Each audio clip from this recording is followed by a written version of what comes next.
Welcome to Baller Boys. Welcome to Baller Boys. Everybody clap for Tyler. Yeah, please clap for me. How are you doing today, Mark? Where we Good. getting to? Oh, we're getting into my favorite sport. We're getting into basketball. We're in the All-Star break right now. We're also gonna recap a little bit of the Super Bowl. Hopefully, we can talk about the Super Bowl halftime show real quick. This is gonna be mostly basketball. We're gonna touch on the trade deadline. Talk about some of our favorite teams. I'm a Cavs fan.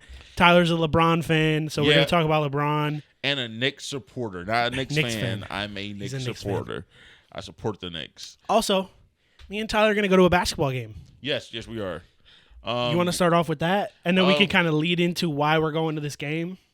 So March 3rd, after the All-Star break, we have the wonderful New York Knicks and the beautiful Cleveland Cavaliers.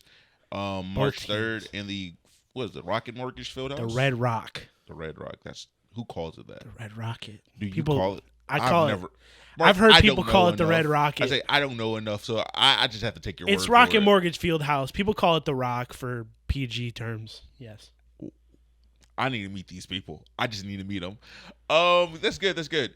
But no, I think a lot at stake right now as we sit.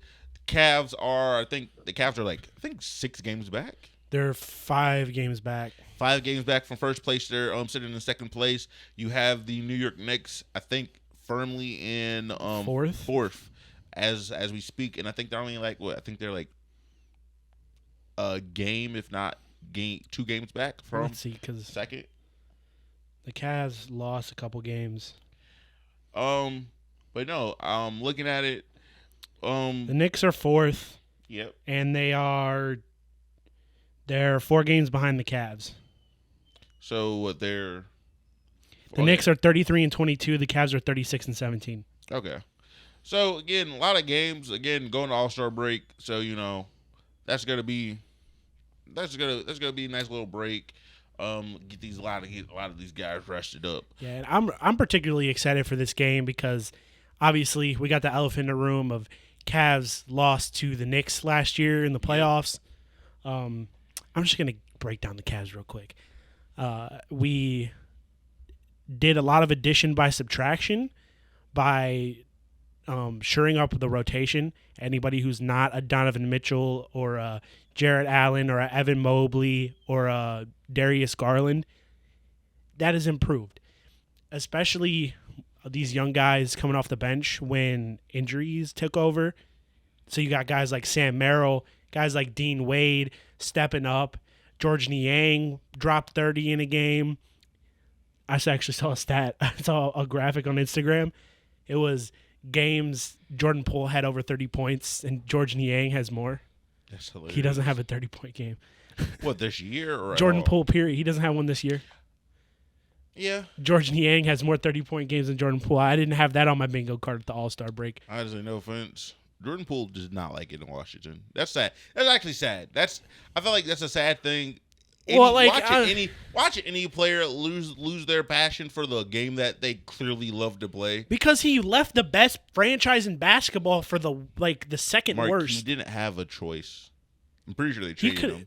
They traded him. He didn't have a choice. He didn't get a say. He had to go. Door. Get out. Well, it is what it is. He shouldn't have let Draymond punch him in the face. That's crazy to say. That's crazy to say.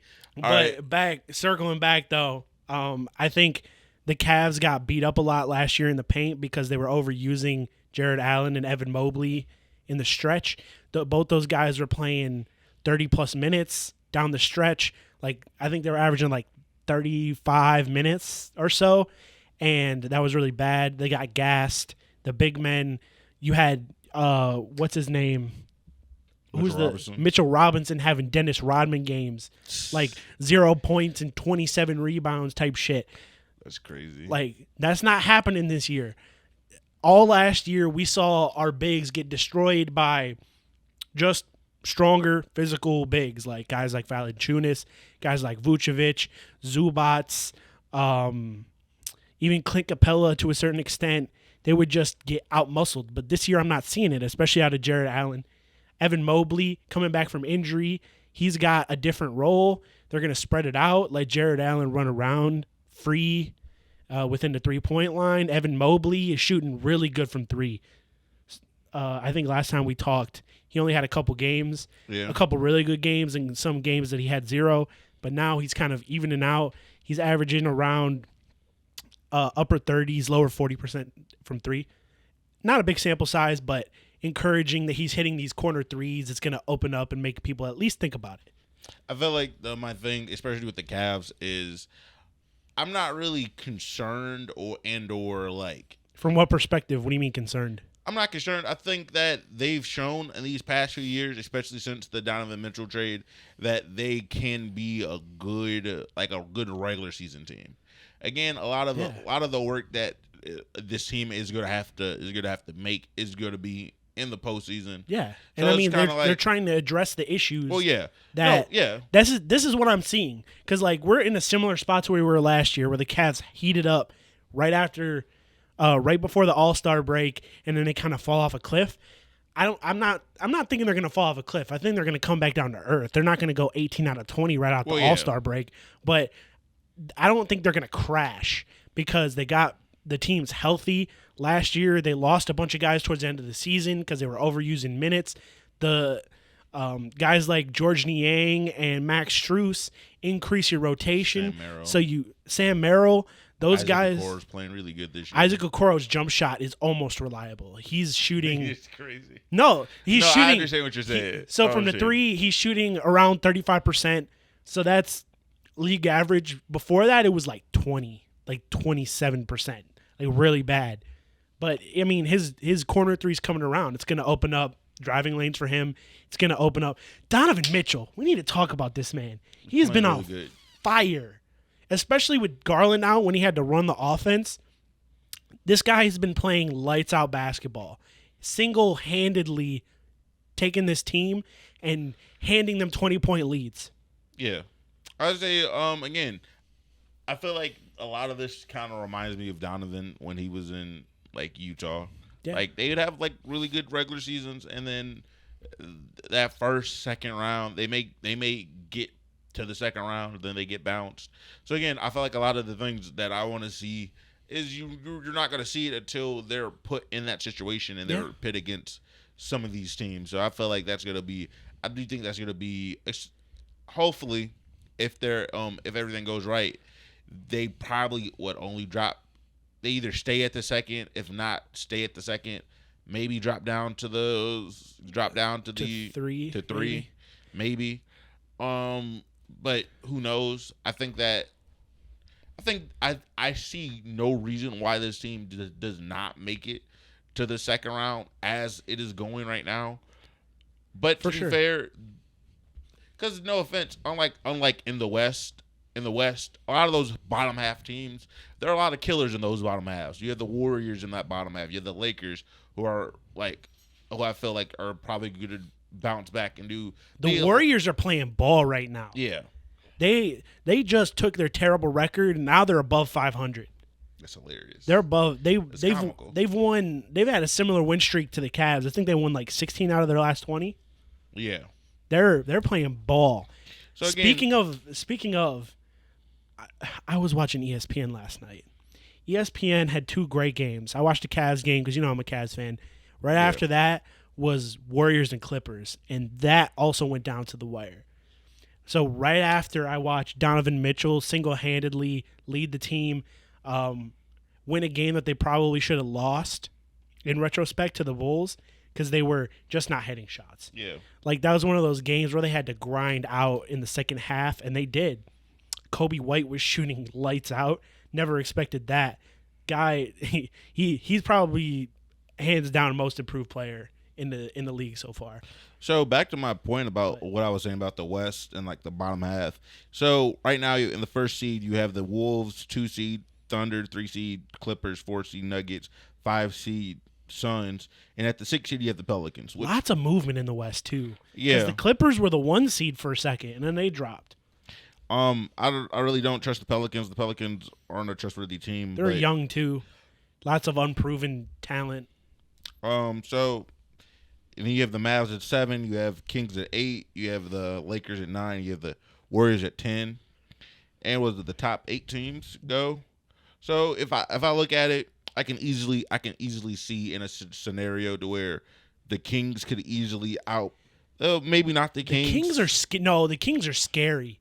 Their shooting is scary. They are, but then also it's just the youngness, the young factor. Yeah, I mean, I think their coach is going to help them. They made it to the playoffs. They had a good season last year. Did they win a series last year or no? I think they lost to the Warriors, didn't they? Yeah, I think they lost their first series. They went to Game 7 with the Warriors. Yeah. So they're in a similar spot as the Cavs are. Very young team, and I think they were the higher seed that year. Yeah, they were the 2 seed, I think. No, 2 seed. I think they were the 1 seed. Or maybe they were the 1 seed. They were the 2 seed because the Nuggets were the 1 seed. Yeah, and they played the Lakers. Yeah. You're right. Well, yeah, something like that. It don't matter. But I mean, the bottom of the West is scary. I was say you got lots of high octane offense. A lot of just a lot of old guys. Like I felt like that's the biggest thing about the bottom of the West that makes it such a kind of formidable opponent is the fact that it's just a bunch of veteran teams of just championship caliber players that are like, yo, like we go, we know once we get into it and it's 7 games, we got you. Like the Mavs. I mean, I don't want to hear that about them. A team like the Mavs is intriguing because they don't have much besides Kyrie and Luka. But that's in the East. I feel like the Mavs would be higher. A team like the Suns at the 5 seed with all that offense is crazy. Hilarious. I mean, I think they're also trying to make Bradley Beal, Kevin Durant, and Book kind of gel. They also traded away a lot of assets to have that team together. So, I mean, but they're figuring it out. The Warriors are on fire right now. They have a crazy win streak. Honestly, I think the 1 through 10, they're going to be in a different order, but it's going to be these same teams. I disagree. I think the Pelicans drop all the way out. Like I don't trust the Pelicans. You think the Jazz or the Rockets are going to bump in? No, I think that that's what I'm saying. I think the Pelicans probably dropped to 10. But that's what I'm saying. The Pelicans are still going to be in the playoff hunt. Never put any stock in the Pelicans. Their ass. Well, and the fact that Zion doesn't really play enough to make an impact. The Timberwolves on the top of the West, I think, is an intriguing story. They're playing phenomenal basketball right now. But I feel like the same thing that happened to the Kings last year is probably going to happen to them. And the Thunder. I think the Timberwolves are a much better team than that Kings team last year. But you don't have the veteran. You don't have the You don't have the veteran players. Well, you don't have playoff hardened veteran players. Yeah. Because you still have Karl Anthony Towns and Gobert, but those guys haven't won games in the playoffs. I think what puts them over the top, though, is a guy like Anthony Edwards. That guy is a special player. He's got a lot of potential. I don't think they're going to go necessarily far in the playoffs, but I think they can at least break off a series because they're just playing good basketball. Who they face in the first round? They got the best defense in the league. If they face the Lakers in the first round, I think the Lakers beat them in the first round. I think the Lakers beat them in the first round. And 7. You think the Lakers are going to stay in the play-in? That's a hard one. Because right now, again, I think that the Pelicans drop off. They at least get down to 10. Either the Lakers or the Warriors are going to take 6 and kick the Pelicans out. I find it hard to believe that. You also got to put the Mavericks in the mix there too because they're pretty damn close. If they play the Warriors, I feel like if any other team, if the Lakers play them, I think the Lakers take that series. But I think that any other team, the Warriors, Mavs, and or Pelicans, any one of those teams could very easily lose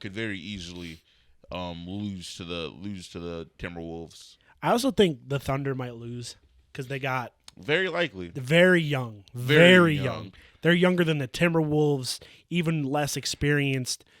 They're riding on the coattails of Shea having a borderline MVP season right here. 31 points a game, over 7 assists a game. Guys having a ball. I think, especially with Embiid out of the mix right now, it's really hard not to put Shea up there. I think that this is very. It's kind of crazy because I really do think that this is like very much like if you are a team, like if you're one of these younger teams at the top right now, I feel like these teams could maintain their regular season, like how they're winning the regular season, but then it gets to those 7 games, and it's like those do or die moments, and that's where the LeBrons. Listen, all LeBron asks is one thing: get me to the dance, healthy. Last year he wasn't healthy, and I felt like in that final series against the Nuggets, a lot of the shit that went wrong. Well, Jokic just fucking. Rubbed their nuts on him. No, it was legit. Like the games where AD couldn't shut Jokic down, he basically did whatever he wanted. I feel like a lot of what happened last year was if his foot wasn't fucked up the way that it was. Anthony Davis or LeBron? No, LeBron.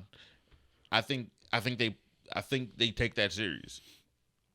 I think we're looking at something a little bit different. The Nuggets are LeBron, fifth ring this year. LeBron, I'm saying it, calling it. Ring number 5. Well, and then let's pivot to the East because there's nothing exciting about the East. It's a top heavy. It's a top heavy conference. You still have some interesting storylines. I think the 76ers. The 76ers need to hold it together. I don't know what the timeline is going to be on Joel Embiid. That's really what I want to talk about here. It's really unfortunate that this man's knee gives out in crucial moments. Like, his knee gave out in the playoffs, 1 win away from winning a series, and then Ben Simmons pissed it away. His meniscus tears out right before an MVP caliber season where he was easily the front runner, which is unfortunate. I think they might be out of playoff contention, but they're playing tough. They're playing tough ball. So we'll see. A team like the Celtics, top of the East right now, Jason Tatum and company are undeniable and untouchable at times.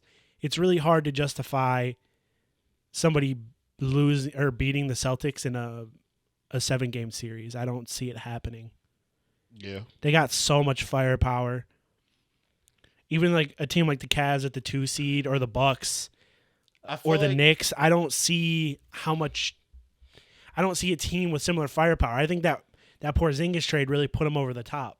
I feel like the number one thing that is very interesting about the NBA is I feel like we're witnessing and we're seeing like kind of the change of guard as everything is going on, as a lot of the younger players are kind of coming into their own. Yeah, because dudes like KD, Curry, LeBron are getting older. Especially LeBron.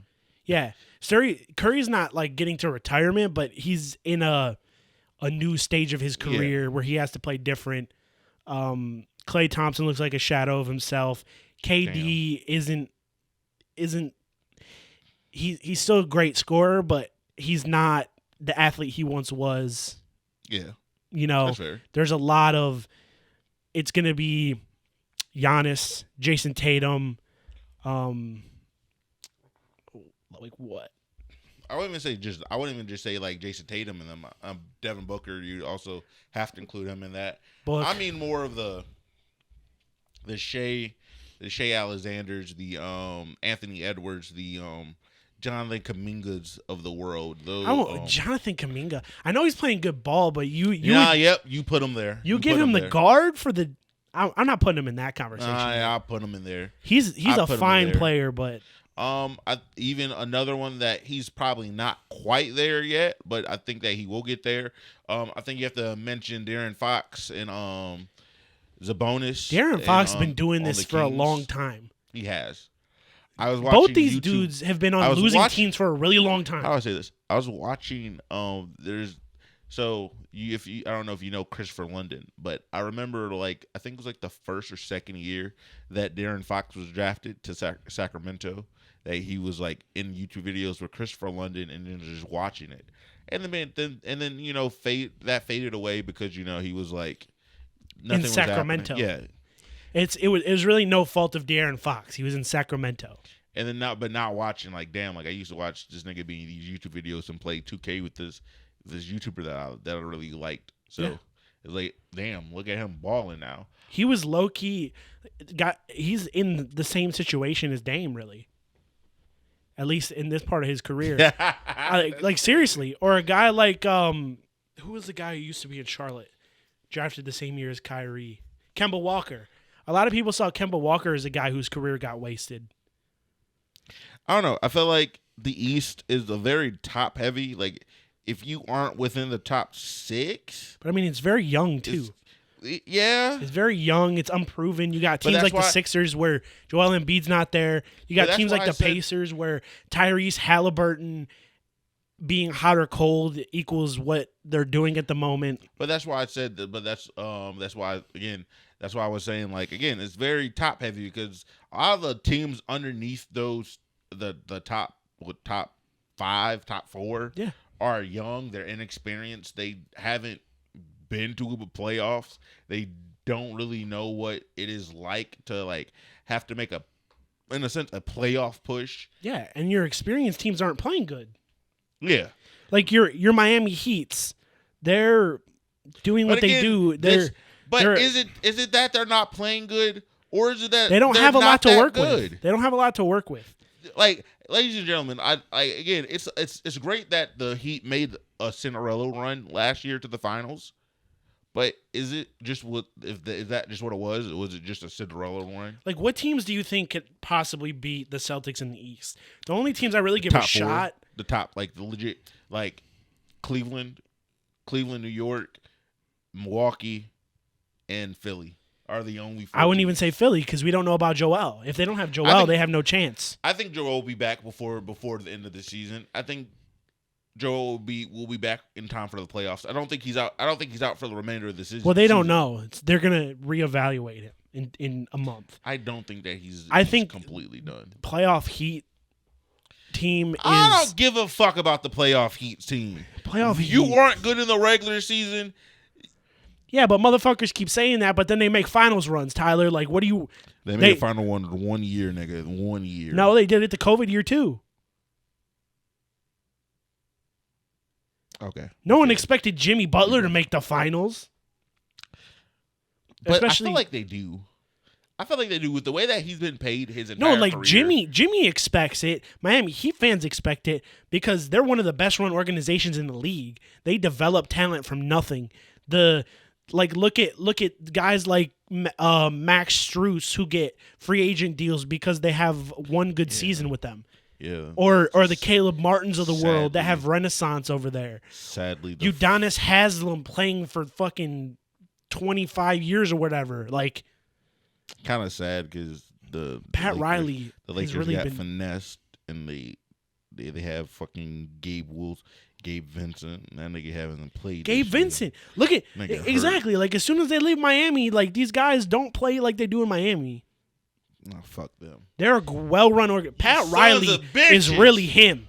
Pat Riley, if you're talking about NBA executives, he's one of the greatest of all time. Yeah. I was about to say NBA. NBA is about to cool down. Had an All-Star break. They were about to heat up again, Tyler. We're really spoiled. We're really spoiled. There's a lot of good basketball that's been played this season, and I feel like basketball fans need to appreciate this. I feel like, and on top of that, appreciating shit until LeBron wins. Off the coattails of, even if you're just an NBA fan, I know people hated the rule, but making guys play in the regular season overall makes your season a better product. Like, I haven't been excited to go to a basketball game in years because, like, every time people come to Cleveland, they don't play their guys. Just because, we're on the second night of a back-to-back, or, this has been a long... But like, that bullshit... Point, I feel like at that point, you need to have less back-to-backs. Like, I understand there's a lot of games that you have to play. Like, basketball could really spread it out. You niggas, like, there's, like, again, it's really hard for a player to continually having, like, all right, we leaving this city, going to this city, and then we're going to this city. And I was like, come on. Like, three, like, 2 games back-to-back, and we're on the road. Like, and that then shit. You make a season longer, and then you have a thing like baseball where these guys are really getting injured because there's too many games, especially older guys. No, LeBron looking great. I love LeBron. But you can't compare guys to LeBron. You're right. Go. You know what I'm saying? Go James. I can't wait till Goat James win another one. I think he is going to win another one this year. He win another one this year. I'm telling you, Lakers. We gotta see when he goes to the dark 23. Also, shout out to Spencer Dinwiddie. You looking nice. That first game I watched. And his $1 bonus if they win the finals. Yeah, that's hilarious. If I'm him, I'm framing that dollar. Yeah. You got to Mr. Krabs it. You got to frame your first dollar.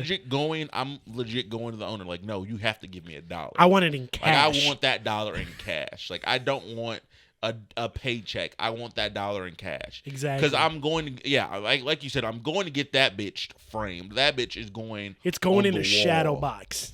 Like, no. Can I get it? Or if he doesn't, like, I would make my own, like, large check. Like the golf checks. Yeah. Just for $1. Exactly. Just for $1.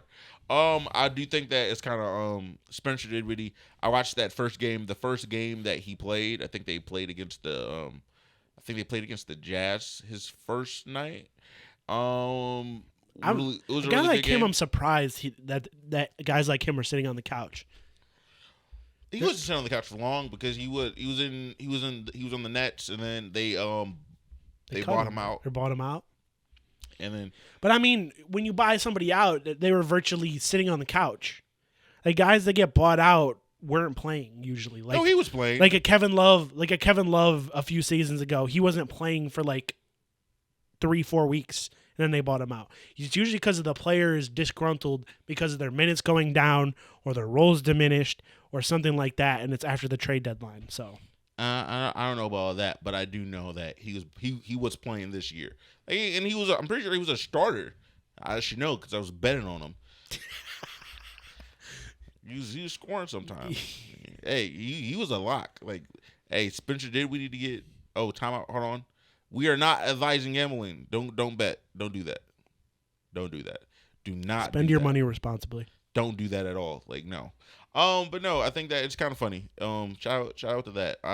Hope looking good. I think it wasn't the Jazz because they just played the Jazz, and fucking shout out to AD had a great game. Rui Hachimura had another fantastic game. Yeah, he had like a 20 plus 30, point. 30. I think he had like 31 or 32 the other night. So Lakers looking good. They're looking nice. Y'all niggas got to pick it up. Got to get LeBron to that finish line. Tyler, I got a question about the product of basketball as it relates to the Lakers. So the NBA did an in-season tournament. Mm-hmm. Do you think that the in-season tournament was good for the league this year? Yes, I think that over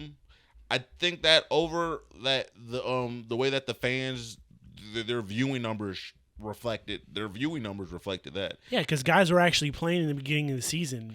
So I think that it worked. I think that it was a nice touch. It was something that I think it was something that it was a nice thing to see. Also, I think they need to tweak it though. What you mean? Because like the qualifying round doesn't really make sense. Like the teams they put in there.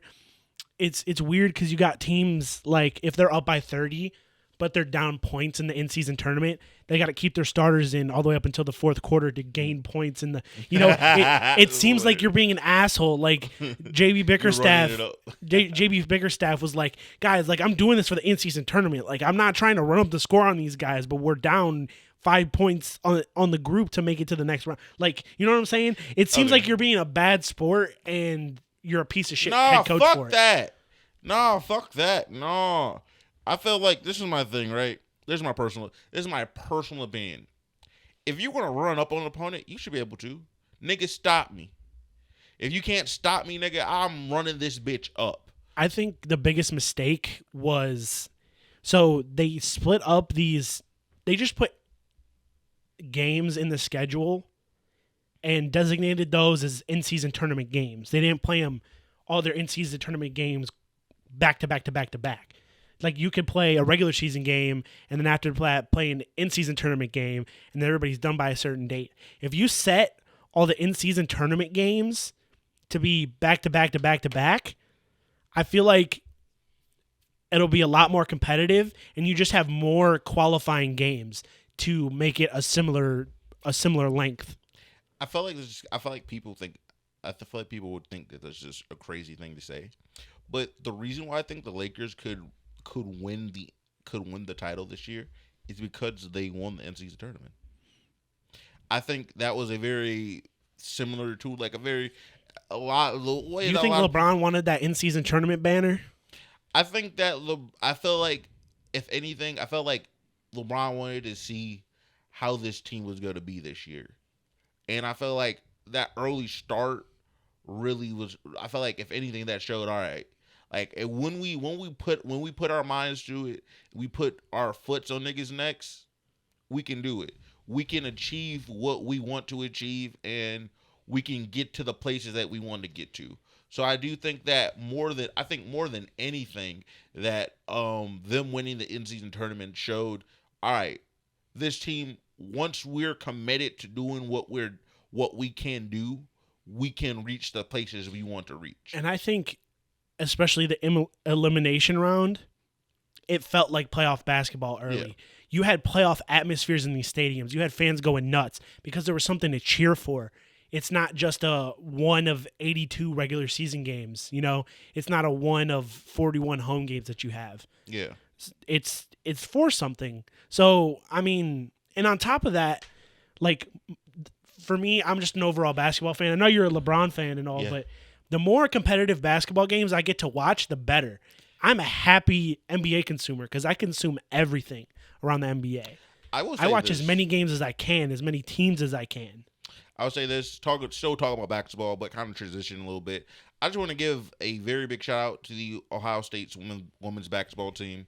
Number 2 in the country right now, looking amazing. They're dominant. They got wins over Iowa and I think they beat South Carolina. And the Ohio State athletic director for firing the men's coach. You're stupid. You're a shitty person. You're so shitty. Ohio State basketball's on the uprise. I ain't gonna say all that. Not men's basketball. Tyler, women's basketball doing fine. No. They've been doing good. Men's basketball, we're still smiling though because you can't get much worse than 9-26 in Big Ten play. So I don't give a fuck about the men. I care about the women. Number 2 in the country, just beat Nebraska yesterday, 80-40. Who's number 1? I'm about to because I saw that girl from Nebraska sauce up Caitlin Clark. That was crazy. And then she did the you can't see me in her face. Number one in the country. Show me. They're not showing me right now. Which poll? But I'm about to say, shout out to them. They're 13-1 in conference. They're leading the conference at 13-1 with Indiana at 12-2, Iowa at 11-2. So I think this is really good. I think that I really do think that this is probably the best. South Carolina's number 1. Oh. We didn't beat South Carolina. I was wrong. Yeah, South Carolina's 23-0. Oh, I lied. I lied to you people. I'm sorry. Wow, they're on a 35-game win streak, including last season. Shout to them. I guess it was just Iowa that they beat. They beat Iowa. They are scoring like crazy. Yeah. Their total points 875. Next in points, Ohio State 821. Where's LSU right now? They're not having a good season this year. Are they not even ranked? Are they not ranked? No, they're number 13. I don't know. I think this is going to be, this is hands down. I do not care what anyone says. This is the best year for the Ohio State women's team to actually win a championship. They had a really good year last year. There's a lot of good women's basketball in college. Am I wrong for saying I think women's college basketball is more entertaining than the WNBA? No. I think that's I think it's much more. It's much more competitive. Those girls are throwing it down. They're trying to beat the shit out of the other team. But I feel like this was gonna make the WNBA, like, these girls going. A lot of these girls are going to go to the WNBA. A lot of them are going to get drafted. Yeah. So I do think that's gonna make that product even more interesting, and give it a kind of like. the NBA, no offense, the NBA, it's the WNBA, so you guys have to do a better job in marketing and like pushing that out there to the masses. Yeah, and it then shouldn't like be as hard as it is to find a fucking WNBA game. And then plus like just WNBA fans are, some of them are just insufferable. Like the comment section, like it's all toxic. Don't look at comments. Listen, if you're a person, I understand because I go look at comics because I'm strong enough to look at the comments. Right. Sometimes the comics be funny, and then sometimes the comics section just dumb niggas. I go in the comments if the video I think is stupid. If it's a funny meme, yes. No, it's not a funny meme, but it's somebody genuinely being serious, and I'm like, that's a fucking stupid thing you just said. Then I go into the comment section to entertain myself. That's crazy. And then I'm usually right. So, like, for example, somebody said that Sue Bird was the greatest basketball player of all time. Like, period. Yeah, I got you. And then they throw up her scoring numbers, and LeBron scoring numbers, and Steph Curry scoring numbers, and Jordan's scoring numbers, and then they go all the way down to like a normal NBA player, and she doesn't even have close to the points. Y'all niggas are wrong. I think in these comments. I think sometimes. reaching does the WNBA a disservice if you're a fan of the WNBA, because like things like the 3-point contest between Steph Curry and Sabrina Ionescu, that's going to be great for the game. That's something you can market, something you can run with, because what women can do as good as NBA players is shoot. Yes. I do think what would be really, really cool is an intergender. Because I know that the WNBA season is a co-ed basketball game. Is that what you're alluding to? What do you mean throwaway? No, a co-ed basketball game. Yeah, I think a co-ed. I think that would be better than a celebrity game for sure. Yeah, if you do like if you put young like, or like instead of the Rising Stars Challenge with like G League players, have like, don't disrespect them. It has to be starters. Okay, it has to be starters. Fine. We'll replace. I feel like the celebrity all-star game is just kind of a waste. I don't think it's a waste. I think it's a good time. I think it's fun. It's supposed to be. Have silly. You ever watched it fully, yes. Tyler? Yes. And you enjoy it? It's a silly little thing. It's fun. It's fun to see fucking like people like Myles Garrett and DK Metcalf going out there and dunking on random lady who just. Or like Kevin Hart. Yeah, like it's that's funny. Like no offense, that's hilarious. I mean, I think there's a place for it, but I think it could be more entertaining to watch good basketball. I feel like the All-Star game. I think if you made the All-Star game a co-ed game, I think that'd be fun. I mean, fine, because who gives a? I really don't give a fuck about the All-Star game. I don't find the All-Star game. Everyone complains about the All-Star game, so why not have? Because nobody takes the All-Star game seriously. Like it's not a perfect product of basketball. It's just dudes playing schoolyard ball, and it's fine. I mean, like there's no defense being played because why would you? Why would you get yourself hurt in the All-Star game? Dudes are taking half-court shots. Like it's not a real basketball game. So might as well throw the women in there. Have fun. Like fuck it. Why not? I do think because I feel like that's the one thing that the NBA does well is that they don't take themselves like too serious. So you can like have fun with it. You can play around with it, which is always important. I think they should have more. Hear me out. If they do co-ed skills challenges, so like take the best WNBA 3-point shooters, put them in the 3-point contest with the men. The skills challenge, same thing, same deal. Not the dunk contest because that's not. I mean, if you want Brittany Griner to just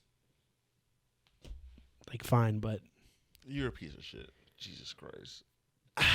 I don't think you're a piece of shit. No, because I feel like it's a disservice to put him in the dunk contest, Tyler. Just move on. But if you put him in the skills challenge and the 3-point contest and make the entire thing co-ed, I feel like that's a good move. I think yes. I think that'd be fun. I think that would be very good. But I also do understand that the NBA All-Star Game is about the NBA. Is about the NBA players and about the people that are playing in it. But I do think that'd be a nice little wrinkle to throw in there if you were to have like a co-ed, like a little co-ed thing. I think that for the 3-point contest, if you were to have more, I think Sabrina might be able to. She's got a shot. I think if you were to have like Caitlin Clark come out and she's shooting in a 3-point contest, I think Sabrina Ionescu is a better shooter than Caitlin Clark. I don't know what y'all talking about. That's like y'all are really talking about Caitlin Clark, but Sabrina Ionescu was there when nobody was watching and doing the same shit. Nah, Kate put it on the map. No, Kate put it on the map. No, Kate put it on the map. Like, I can't think of the Russian sniper from World War II that was a woman. Can't think of her name right now. Can't think of it. Can't say it. But that's Caitlin Clark, sniper. I guess we'll see when she gets drafted.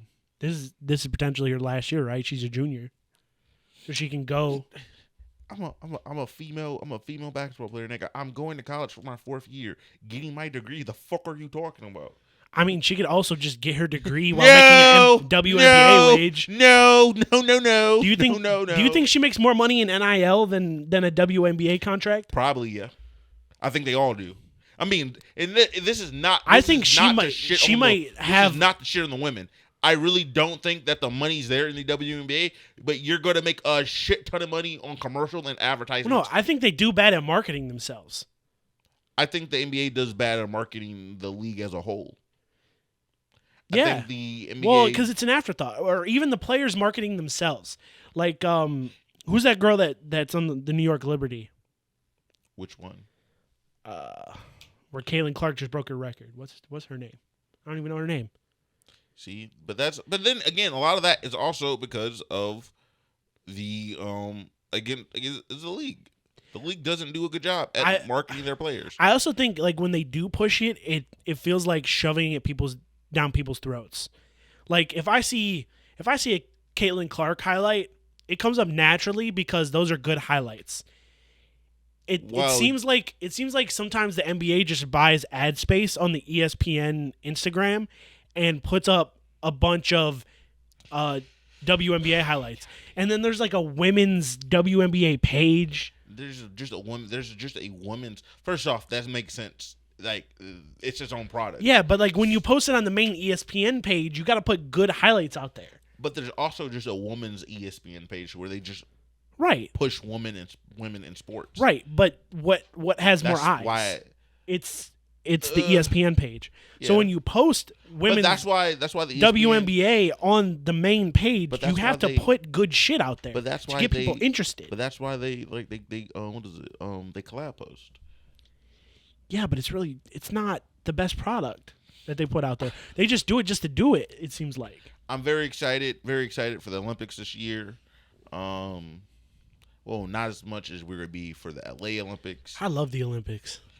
We're gonna watch Katie Ledecky destroy everybody again. Who is that?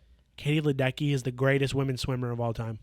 Speaking of women's sports, every single world record for swimming is a Katie Ledecky record.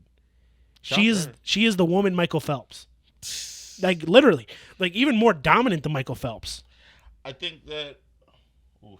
Like, do you want to see this? Like, I'll look at it. Not right now. I'll show you the records. You want to transition to football? Yeah, we could talk about that. Ladies and gentlemen, this past Sunday, we got the Super Bowl, which was a very defensive affair. I love this game. Again, I love defense. I love defense and football. It was a great game. It was a very slow kind of like figuring out first half for both teams. San Fran was okay. She was on a different lap, by the way. She finished, and then they went and did another lap, and then came back and then finished. Wow. Yeah. I think that this is fucking that this was a great game. It was slow for the Chiefs. It got very, very frustrating at points of time. The first half was bad football. It wasn't bad football. It was defensive football. No. Yes, it was defensive football. I feel like the one thing I hate is when people say, oh, it's bad. They're not doing anything. They're not scoring. No, it's because the other side is doing their job. The other side is like it's not like they were just that. It's not like the defense were just getting lucky. No, the defense was applying pressure, getting Patrick Mahomes off its spot. They were deflecting like a lot of pass breakups. Like again, there were a lot of studs. There were a lot of studs out there on the field that were doing their job. You know why the Chiefs won, Tyler? Huh? Because Kadarius Toney was a healthy scratch. Shut the fuck up. Did you see his all his it wasn't posting? Cryptic. He was very. It wasn't upset. cryptic. He was upfront. He was very upfront. With he said he legit went on Instagram Live and said, "Yo, I'm not hurt. They're not playing me." There was nothing cryptic about that. He said it. Yo, they're not playing me. With his goofy ass smile. He wasn't smiling. He was it was like all blacked out. You couldn't see his face, and he legit spoke. His like, smile to me is like nightmare fuel. Because his eyeballs get like super big and dilated, and it's like, ugh. He looked like he bites people. He does with his diamond encrusted grill. I'm not gonna lie to you. I don't like that, and I don't like that for one reason. Just play him. You don't have to put him out there. Like you don't have to play him. You do. He does not have to see the field. He has to be so much of a cancer to the point where we don't even want you coming. Like, he has to be really bad. I feel like if you're a healthy scratch, Andy Reid did that for a reason. I feel like it's really bad for his career. I feel like a lot of it was because they just didn't want him. They felt like. I feel like a lot of it is because they felt like, damn. I feel like a lot of it is if he was out there, they felt obligated to put him in. So that it'd just be better. All right, you're not playing. So we don't even have that pressure of thinking that you're gonna play. Give me MVS. Give me backup tight end. I feel like honestly that's the best thing that the Chiefs did in the second half. Their adjustment was to just take receivers out of the game, keep their good receivers on the field. They didn't have to put bad receivers out there. Like, we didn't see Sky Moore. We didn't see guys like that who have done nothing all season. And then they put their reliable tight ends out there with good hands. They put 3 tight ends out on the field. 2 of them would be out wide. Travis Kelce would be in his spot. And you would have, like, Valdez-Scantling run a route too. Like, but to be fair, these are also, like, Sky Moore.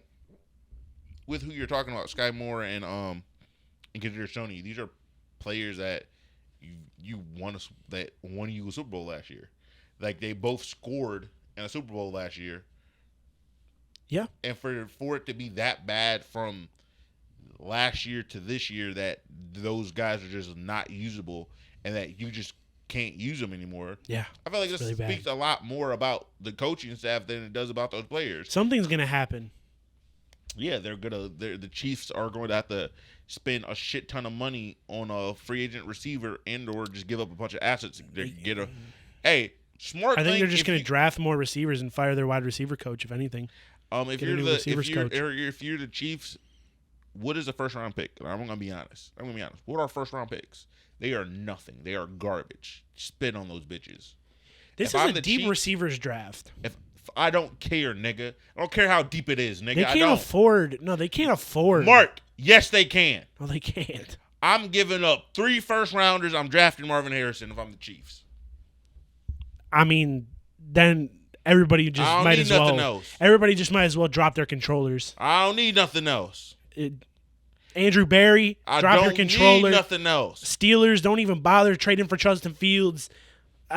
Y'all could just go home. Nothing else. Y'all could just go home. I don't need nothing else. Marvin Harrison is going to be a different. I'm telling you, if I am the Kansas City Chiefs, I'm dropping everything and I'm drafting Marvin Harrison. Depending on what team he gets on, he's going to be the Offensive Player of the Year candidate, let alone Offensive Rookie of the Year.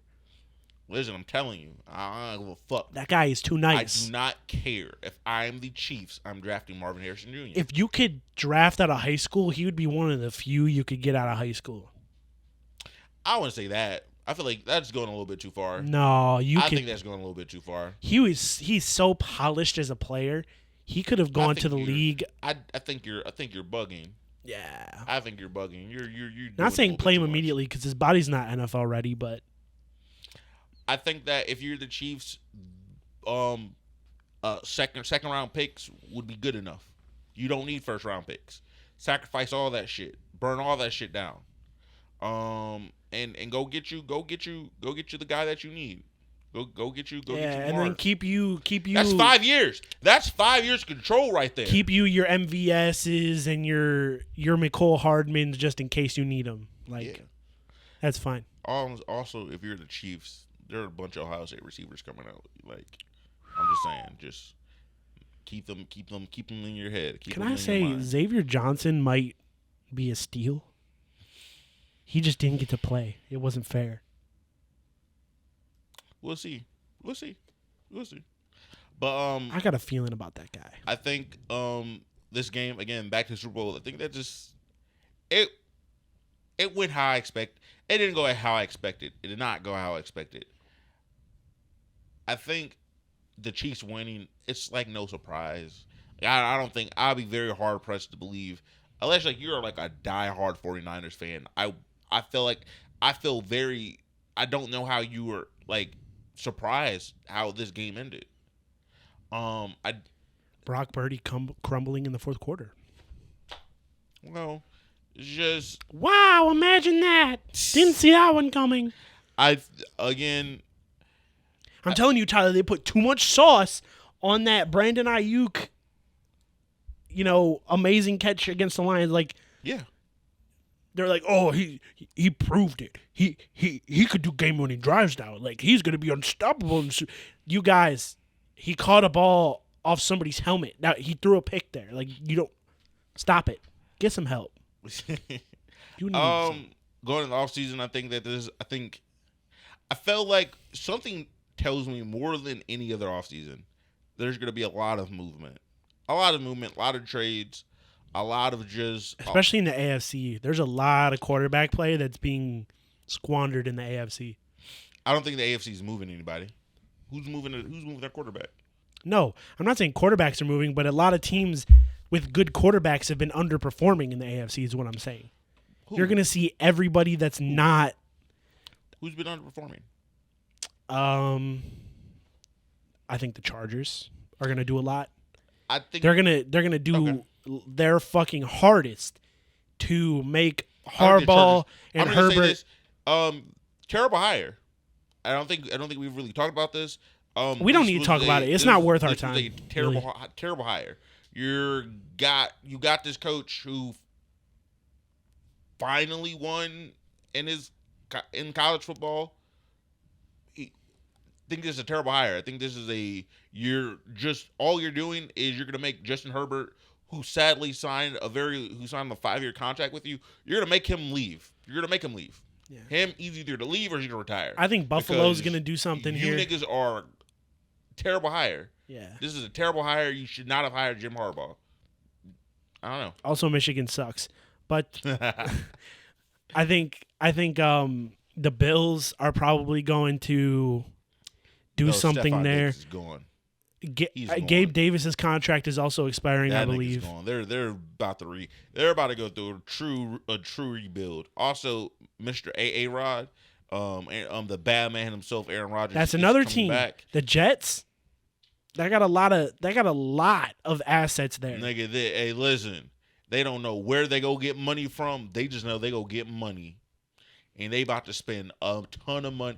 Hey. They about to flip that entire offensive line. Hey, if you got a tackle or a guard that you really don't like that much, trust them to leave. Send them to the Jets. They flip it. Hey, they can call up the Browns. Hey, we got a tackle right now that we paying some money that we don't really want to pay. We don't really want to pay that, man. Woo! But hey, give me a fifth. Now, I also think Justin Fields has the potential to go to the AFC. I don't think he's going to the AFC. I think the Steelers makes a lot of sense. I hate to say it. The Steelers make no sense. I think it makes a lot of sense because what are they going to do? Draft a quarterback? No, they were too good to draft a quarterback, Tyler. They don't have a draft pick. If you need first off, there's about I want to say 6 like draftable quarterbacks in this draft. 6. And only like 3, maybe 4 are going in the top. Like only like 3 or 4 of them going in the top I think 4. Justin Fields makes more sense. No. First off, because where they're at right now, they would either have to trade up, which they've never done. The Steelers never fucking trade up for quarterbacks. But now's the time to do it. Now's the time to do it. If you have the receivers, you need to work a little bit on the O-line, but you have the cap space to go. A lot of bit on the O-line. But you have the cap space to go fix a lot of pieces. But they're not a team to go sign starting well, caliber guess what, O-linemen either. nigga? You need to get in a different bag because the old bag wasn't working. We need to get in a different bag. That's why I think a guy like Justin Fields, when you have a dual threat quarterback that has a talented arm, I think that's the perfect thing for Mike Tomlin to change the tone of the team. Nah, sacrifice those 3 first rounders and just go. Just sacrifice those 3 first rounders. Go draft your quarterback. Whoever you may think. I would be really surprised if they did that. I would, because I think you can get Justin Fields without a first round pick. Yeah, I think you can get away with seconds and thirds. But I do think that someone's gonna fall in love with either Caleb or Drake or Jaden Daniels, whoever you will fall in love with. Yeah, Justin Fields may not be good as gone because they could, like you said, get an offer they can't refuse at number 1. Damn, 3 first rounders. Shit. Yeah, they got a lot of holes to plug. Hey, shout out to the Bears. They got a hole at safety now because they just cut. No, that's not a hole. That was coming for years now. That was coming. They could they're just happy because because of how much money that they have. They're happy as they are dancing. They're jumping up and down because that nigga's going. I love Eddie Jackson. I loved Eddie Jackson when he was at Bama. I think Eddie Jackson's a great player, but he had a lot of good years with the Bears. I do believe that they were fucking ecstatic when they were able to get this nigga up through. Ecstatic. They are like, whoa, happy as could be. But no. What is it? You have Caleb. Of course, you have Caleb. You have Drake. You have Jaden Daniels. You have Michael Penix. You have Bo Nix. You also have JJ. You also have I think you're gonna see a lot of changes though. Who's the name? Florida State quarterback. Who's the Florida State quarterback this past year? The guy that got Jordan injured. Travis. Yeah. Jordan Travis.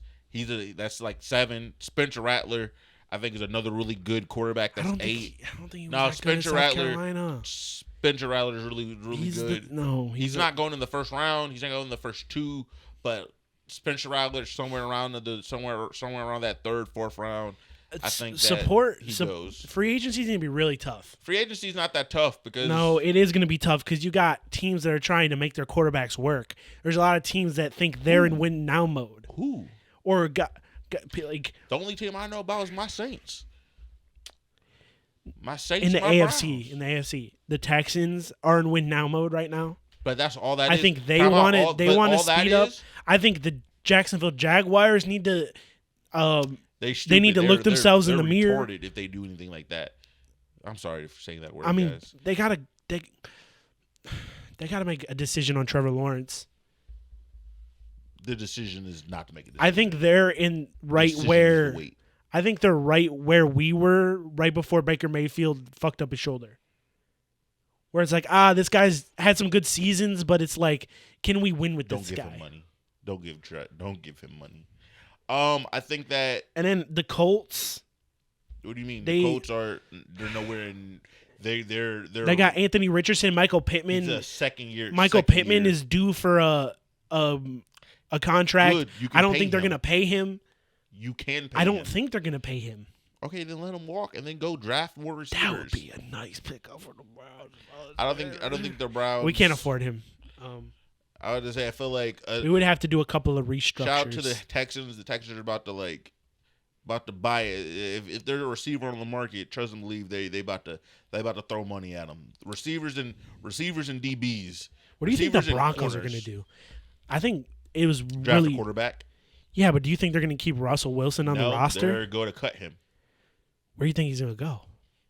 Great question. Probably Pittsburgh or New England. That would Then I would support your. So if they do draft somebody and then you have Russell Wilson play while that guy gets ready, okay, That or Russell goes back to the NFC. I'd like a little bitch boy. Well, I wouldn't say all that. I would just say he. Where the fuck is he gonna go? I think the Giants. I think the Giants would be a good team for him. They're paying. They can't afford him. Okay, no, they can. Yeah, they gotta pay Daniel Jones. That they can get a. They can't trade Daniel Jones, and they don't care. They drop it. Hey, that's another team that's going to go draft another quarterback. There's at least 8 teams that need quarterbacks. At least 8. There's a lot more than that. No, 8. There's 8. Like 8 teams. 8 teams. Being so serious. So you have what? You have the Commanders. There's a lot of interesting quarterback situations. Like a team like the Seahawks, like they're interesting. The Rams situation is kind of interesting because Stafford had a good year towards the end of the year. But for those teams, they could wait another year. The Saints, there's a lot of people in a hold pattern right now, just seeing what they have. Don't put the Saints there. The Panthers just drafted a quarterback. Atlanta is another team that they desperately need a quarterback. They need a quarterback. They're probably going to draft a quarterback. I saw a quarterback ranking. Speaking of the Falcons, I saw a quarterback ranking, a power rankings where they had Desmond Ridder above Deshaun Watson. That's not that crazy. That's crazy. That's not that crazy. Just because the guy's injured. Well, yeah, this dead ass, yeah. But you're telling me those it's not 5 games that he played, that sample size that we got is much better than Desmond Ridder. You not wrong. Desmond Ridder's understand. I do understand and get why everything is ranked how it is. I think this is gonna be a very interesting. I think this is gonna be the most moving we will see in an NFL free agency period in a very long time. Yeah, you got which dudes I'm very excited about. You got Mike Evans. People don't know what he's gonna do. Does he want to stick it around with Baker Mayfield? He can go wherever he wants and get a king's ransom. I don't think he's getting king's ransom. I mean, he's 30. I'm not going to say he's on the back half of his career, but he's not on the front half. But he's not a type of receiver that really relies on his speed. Like he plays through injuries. It's not like a Julio Jones where like his speed is just going to go away and then all that success leaves. I think he still has good hands. I think he still jumps well. I mean, his height is always going to be on his side. Like, he's still going to get paid. I don't think he's going to get paid like anything crazy, but I think this is going to be a lot of moving. I think this will be a lot of moving. I think this is going to be a very, very interesting free agency period. Can't wait for it. Yeah. But with that being said, please make sure you follow us on Instagram at Ohio Boys Productions. Subscribe to YouTube, Ohio Boys Productions, OHIOBOIS Productions. Yes, sir. Follow us on TikTok. If you ever get lost, just click the link in the bio. On Instagram, we're gonna post some stuff of us at the game if you want to see that. Yeah. Mm-hmm. Strippers at the Cavs game, something like that. I lied. Don't listen to him. He's lying to you. We love you. We appreciate you. Thank you for being here. Bye. Peace out.